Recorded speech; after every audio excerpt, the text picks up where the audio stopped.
দেখো বন্ধুরা, আজ লালতার শাক করব। এই দেখো, এই শাকগুলোকে লালতার শাক বলছে। এই শাক আজকে রান্না করব, জলে সিদ্ধ করব লবণ হলুদ দিয়ে। দেখো জলে দিয়ে দিয়েছি, ভালো করে বেছে ধুয়ে কেটে নিয়েছি। এটা এখন চাপা দিয়ে রাখবো কিছুক্ষণের জন্য।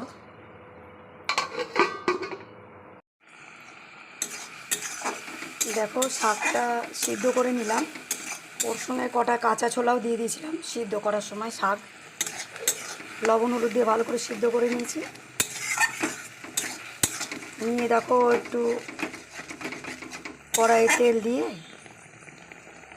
রসুন আর কাঁচা লঙ্কা দিয়ে দিয়েছিলাম। দিয়ে রসুন কাঁচা লঙ্কাটা ভাজা ভাজা হয়ে গেছিলো, তারপরে শাকটা দিয়ে দিয়েছি।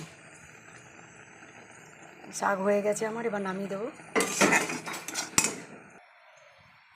দেখো লালতার শাক আমার হয়ে গেছে। এখানে রেসিপিটা শেষ করলাম। Bye bye.